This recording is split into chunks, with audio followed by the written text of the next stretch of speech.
Everyone, আজকে বানাবো আলুর কচুরি। তার জন্য আমি ফার্স্টে আলুগুলোকে মেখে নিচ্ছিলাম। দেন আমি যে আলুগুলো সেদ্ধ করতে দিয়েছিলাম সেগুলো গরম জল থেকে আমি ঠান্ডা জলে দিচ্ছি, যাতে আমার ছাড়াতে খুব সুবিধা হয়। অ্যান্ড আমি আলুগুলোর ছাল ছাড়ানোর পর এর ভেতরে আমি মশলাগুলো দিয়ে দেবো। অ্যান্ড মশলাগুলো দিয়ে আমি ভালো করে আলুগুলোকে মাখিয়ে নেব। সো আলুগুলো মাখানো কমপ্লিট হয়ে গেল। আর এটা হলো মাখা আটাটা, যেটা আমি অনেকক্ষণ ঢাকা দিয়ে রেখেছিলাম। অ্যান্ড আমি এই মাখানো আলুটার ছোট ছোট লাড্ডু বানিয়ে নিয়েছিলাম, যাতে আমি পুর করতে পারি। অ্যান্ড আটার মধ্যে পুর দেওয়ার পরে আমি সেগুলোকে ছোট ছোট করে বেলে নিয়েছি। এটা আমার ফার্স্ট টাইম করা, তার জন্য জানি না কেমন হচ্ছে, তাও চেষ্টা করছি।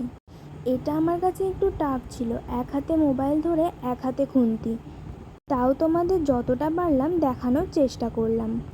আমি কচুরিগুলোকে তেলের মধ্যে দিয়ে উল্টে পাল্টে ভেজে নিচ্ছি। অ্যান্ড অনেকগুলো হয়ে যাওয়ার পরে আর লাস্ট কটাই বাকি ছিল।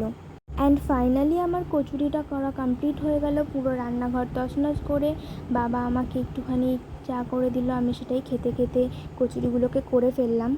এবার কচুরির পরে করব আলুর তরকারি। তো তার জন্য আমি আলুগুলোকেও কেটে নিলাম, আলু, পেঁয়াজ, লঙ্কা সবই কেটে নিয়েছিলাম। আর এইগুলো হলো আমার অস্ত্র। আর আমি রান্না করতে করতে রিয়েলাইজ করলাম আজকের গরমটা প্রচণ্ড পরিমাণে আজকে গরম পড়েছিল।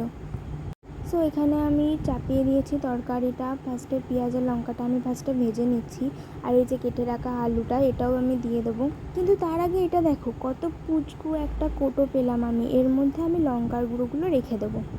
অ্যান্ড আমার বাইরে রান্না করতে করতে এতটা পরিমাণে গরম লাগছিল, যার কারণে আমি একটু ঘরে এসে ফ্যান চালিয়ে একটুখানি ঠান্ডা হয়ে নিলাম, কারণ এত গরমে আগুনের পাশে বেশিক্ষণ দাঁড়ানোই যাচ্ছিল না। এটা হলো আমার কচুরি আর আলুর তরকারির ফাইনাল লুক। তো তোমরাও দেখো কেমন হয়েছে। সো তোমাদের ভিডিওটা কেমন লাগলো অবশ্যই কমেন্টে জানাবে, অ্যান্ড লাইক করে দেবে, অনেক অনেক শেয়ার করে দেবে।